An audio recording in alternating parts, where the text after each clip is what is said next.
भारत के सभी राज्यों की खबर SNS न्यूज चैनल पर, खबर जो आपको रखे सबसे आगे। नमस्कार, SNS न्यूज चैनल में फिर से आपका स्वागत है। आइए दिखाते हैं महाराष्ट्र की बड़ी खबरें। आईजी साहब का 4 से 5 दिन भंडारा जिला का दौरा है। इसी दरमियान आईजी साहब के आने से रेती तस्करी बंद हो गई और भंडारा की जनता भगवान से प्रार्थना करती है कि आईजी साहब यहीं पर रहे ताकि रेती तस्करी हमेशा के लिए बंद हो। तुमसर तहसील में मंगलवार शाम आई भयंकर चक्रवाती तूफानी बारिश ने की तबाही। ग्रीष्मकालीन पक चुकी धान की फसल गरीबों के घरों की भारी बर्बादी कर दी। चिकली गांव में 40 से 45 घरों को भी नुकसान पहुंचा। साथ ही अंतर्राज्यीय तुमसर कटंगी महामार्ग में नागजिरा जंगल के अनेक पेड़ गिर गए।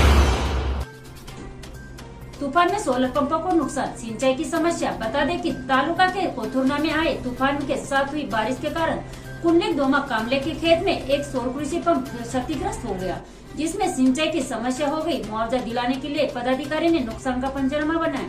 कुंडलिक कामले के कोथुरना सेत शिवार में मुख्यमंत्री सौर कृषि पंप स्थापित किया गया। हालांकि तूफान के साथ आई बारिश से सोलर कृषि पंप के 9 पैनल टूट गए। बाजार में व्यापारी किसानों से हरी मिर्च के दाम 30 रुपए प्रति किलो वसूल रहे हैं। एक अन्य किसान कटाई करने वाले मजदूर को 6 घंटे के लिए 200 रुपए दे रहा है। इसलिए किसानों द्वारा कहा जा रहा है कि हरी मिर्च काटना महंगा पड़ता है। दाम गिरने से मिर्च किसानों की हालत काफी दयनीय हो गई है, क्योंकि मिर्च की खेती में होने वाला खर्च भी नहीं निकल पा रहा है। नाले पर पुल निर्माण की मांग। बताते चले कि तालुका के वाईटी बोड़ी गाँव में नौमोदा तालुका के मुरमाडी खाद की ओर जाने वाली सड़क पर कोई पुल नहीं है, जिससे यातायात में बाधित आती है। क्षेत्र के किसानों सहित नागरिकों ने मांग की है कि वाईटी बोड़ी से मुरमाडी तक सड़क पर बने नाले पर पुल बनाया जाए। वाईटी बोड़ी क्षेत्र के किसानों, छात्रों और नागरिकों को काम करने के लिए खाद रेलवे स्टेशन नागपुर जिले के मौदा के साथ साथ उपराजधानी नागपुर से आना जाना पड़ता है।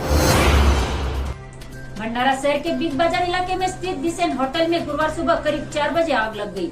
आग शॉर्ट सर्किट के कारण लगने की आशंका जताई जा रही है। गनीमत यह रही कि कोई जनहानि तो नहीं हुई, लेकिन लाखों रुपए का नुकसान हो गया। जैसी क्षेत्रीय नागरिकों की नजर इस पर पड़ी तो हंगामा मच गया। नागरिकों ने होटल मालिक को सूचना दी और आग बुझाने का प्रयास किया। पुलिस और फायर ब्रिगेड को बुलाया गया। इसके बाद रेस्क्यू ऑपरेशन शुरू कर कुछ देर बाद आग पर काबू पा लिया गया। अकोला नगर निगम की सीमा के भीतर गुंतेवारी में बिक्री और खरीद शुरू करने की मांग को लेकर आज गुरुवार को अकोला कलेक्टर में रजिस्टर कार्यालय में उद्धव ठाकरे समूह की शिवसेना ने धरना दिया। शहर प्रमुख राजेश मिश्रा ने कहा कि गुंडेवारी में खरीदारी और बिक्री बंद होने से नागरिकों को परेशानी का सामना करना पड़ रहा है। नागपुर में ऑपरेशन के समय लापरवाही बरतना डॉक्टरों को भारी पड़ गया। बताते चले कि महिला की मौत मामले में सुनवाई करते हुए न्यायालय ने मेडिकल के दिन राजगैस सहित 11 लोगों के खिलाफ मामला दर्ज करने का आदेश दिया है, जिसके इच्छुक अजनी पुलिस ने सभी के खिलाफ मामला दर्ज कर दिया है। पुणे के कोंडवा इलाके में एक मामूली विवाद के कारण एक पान दुकान मालिक पर तलवार से हमला करने की चौंकाने वाली घटना घटी।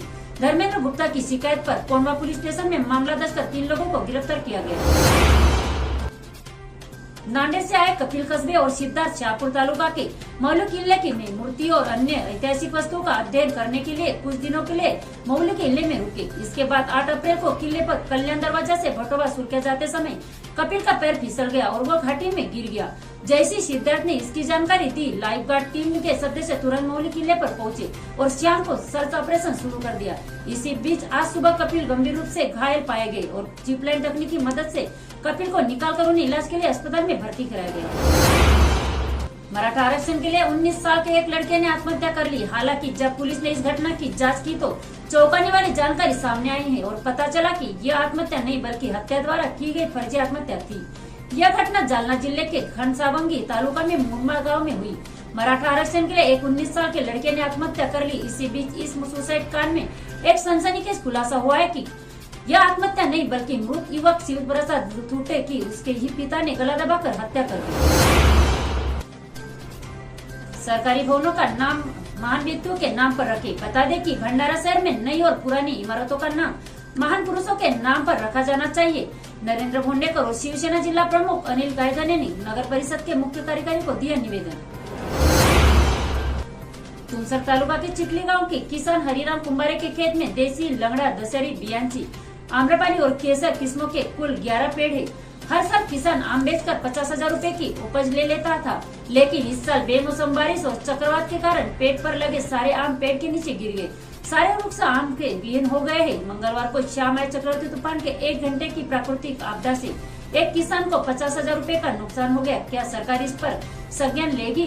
क्या सरकार गरीब किसान को मुआवजा देगी? किसान परेशान। आज गुरुवार को शेयर बाजार में बड़ा उलटफेर हुआ। निफ्टी 345 अंक गिरकर 22,000 अंक से नीचे आ गया, जबकि सेंसेक्स 1062 अंक गिरकर 72,404 पर बंद हुआ।